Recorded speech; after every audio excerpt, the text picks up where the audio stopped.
The lecture hall of the Galactic Institute fell silent as Professor Zekthar's crystalline form pulsed with an alarming shade of crimson. His 6 optical sensors focused on the 2 humans sitting in the back row, Avery Chun and James Morrison, the only Terrans enrolled in advanced xenobiology this semester. Impossible, Zekthar's translator crackled. Your data files must be corrupted. No carbon-based life form can withstand continuous exposure to one standard gravity unit. The cellular damage alone would.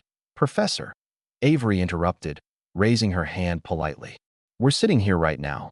Earth's surface gravity is 9.8 meters per second squared. That's 1 g. We've been living in it our entire lives. The classroom erupted in chittering, whistling, and electromagnetic pulses, the various species' versions of shocked gasps. James leaned back in his chair, which groaned under what the other students considered an impossibly dense skeletal structure. Zekthar's form flickered between crimson and a sickly yellow. You're claiming your homeworld maintains a full gravity unit at the surface? Yes, sir, James confirmed, pulling out his datapad. Want to see the planetary surveys? Earth's been registered with the Galactic Council for 3 years now. The professor's appendages trembled as he accessed the files. Around them, students from a dozen worlds whispered in disbelief. The Valorians, delicate beings who evolved in 0.3 g, looked like they might faint. The Kresh, massive slug-like creatures from a 0.6 g world, contracted in what might have been fear. This is unprecedented, Zekthar muttered. In 17,000 cycles of galactic civilization, no sapient species has emerged from a Class 5 death world. The evolutionary pressure required to survive such conditions. He trailed off, recalibrating his entire lecture. Avery exchanged a glance with James. They'd encountered this reaction before. The mixture of horror and fascination when aliens learned about Earth's extreme conditions. What they considered normal was considered nightmarish by galactic standards. How do you move? Squeaked Prilla, a Fint student whose species evolved in zero-gravity environments. How do you lift your own limbs? How do your organs not collapse? James stood up, and several students instinctively recoiled. At 6 feet tall and 180 pounds, he was considered monstrously dense by galactic standards. Our bones are solid, reinforced with calcium. Our muscles are packed with contractile fibers designed to work against constant gravitational pull. Our hearts pump blood upward against gravity every single second of our lives. Your hearts.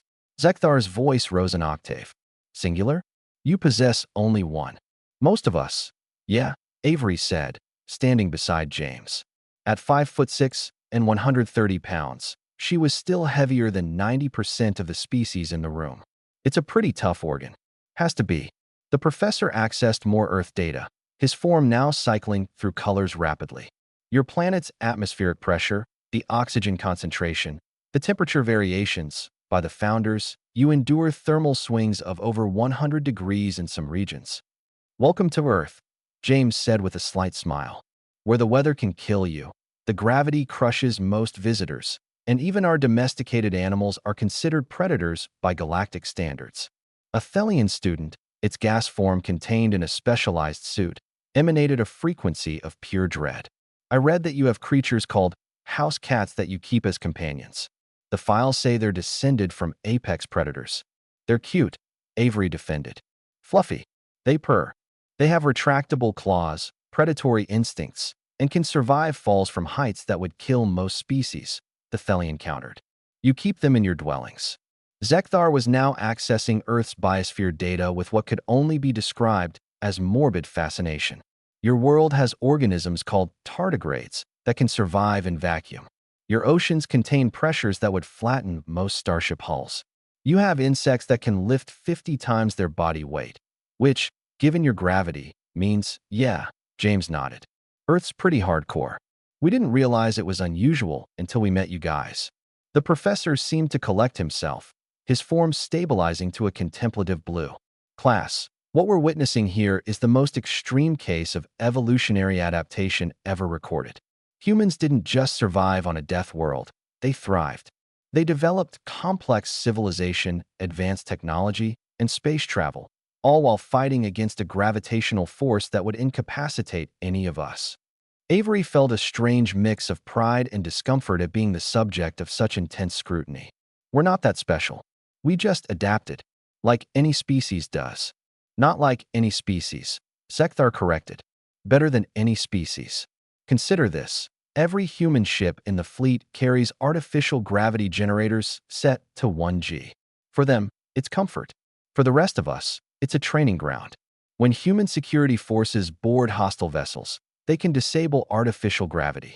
They fight perfectly well in 0G or low G, but most species become helpless. A creche student gurgled nervously. Are you saying humans are weaponized by their own evolution? I'm saying, the professor replied carefully, that humans are survivors. They come from a world that tried to kill them every single day, and they not only survived, they conquered it. They climbed to the top of their food chain through intelligence, endurance, and sheer stubbornness. James raised an eyebrow. That's probably the nicest way anyone's called humans stubborn in this school. It's not an insult, Mr. Morrison. It's an observation of fact. Zekthar turned to address the full class. Today's lecture on survival adaptations has been profoundly revised. We will be studying human physiology as a case study in extreme evolutionary pressure. And I expect all of you to treat our human colleagues with the respect their remarkable biology deserves. As the class dispersed, still chattering nervously about the revelations, Avery and James gathered their materials. Think we should mention the Australian wildlife? James whispered. Let's not give anyone a heart attack, Avery replied with a grin.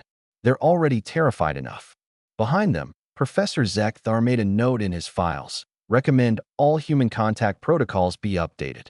These beings are far more formidable than initial assessments suggested. Approach with caution and respect that in the vastness of space, humanity had finally found its place. Not as the most advanced, not as the oldest, but as the species that refused to be crushed, no matter how heavy the weight upon them.